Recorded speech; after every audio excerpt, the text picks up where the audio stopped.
Atiku ló wọlé ní ìpínlẹ̀ Ọ̀ṣun. Olùdíje ẹgbẹ́ òṣèlú PDP fún ipò ààrẹ Nàìjíríà Alhaji Atiku Abubakar ló wọlé jùlọ nínú ìbò tí wọ́n dì ní ìpínlẹ̀ Ọ̀ṣun. Bí a ti ṣe ń wí yìí, ìjọba ìbílẹ̀ 19 lòun nìkan ti ní nínú ìjọba ìbílẹ̀ 24 tí wọ́n ti kéde níbẹ̀. Bẹ́ẹ̀ ìjọba ìbílẹ̀ 30 ní ìpínlẹ̀ náà ni. Atiku ti wọlé ní Bolúwadúró, Ìfẹ́dayọ̀, Ìlá, Odò Ọ̀tin, Ìrẹ́pọ̀dùn, Òròlú, Ẹdẹ North, Ẹdẹ South, Ifẹ̀ South, Ifẹ̀ North, Ọláolúwa àti Ayédire.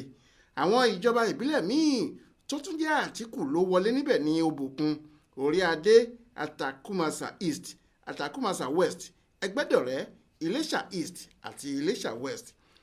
Alátakò rẹ̀ tó súnmọ́ jù ní agbègbè náà ni Aṣíwájú Bọ́lá Ahmed Tinubu ti ẹgbẹ́ APC. Òun náà sì mú ìjọba ìbílẹ̀ 5. Àwọn náà ní Òṣogbo, Ọlọ́rundá, Ifẹ̀ East àti Borípẹ́. Eléyìí kò bá ti ya ọ̀pọ̀ èèyàn lẹ́nu nítorí ẹgbẹ́ òṣèlú PDP ló ń ṣèjọba níbẹ̀ lọ́wọ́ báyìí. Ṣùgbọ́n ohun tó mú ìyanu bá àwọn èèyàn ni pé kò tí ì pẹ́ rárá tí ẹgbẹ́ APC gbéjọba sílẹ̀ níbẹ̀.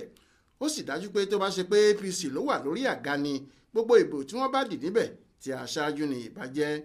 Ìpínlẹ̀ Ọ̀ṣun ní ìpínlẹ̀ àkọ́kọ́ tí ẹsẹ̀ Atiku yóò ti tólẹ̀ ní ilẹ̀ Yorùbá nítorí àwọn èsì ìdìbò tó sì ń jáde láti àwọn ìpínlẹ̀ míì kò fi hàn pé ọkùnrin náà yóò rí ọwọ́ mú rẹpẹtẹ lọ́dọ̀ wa.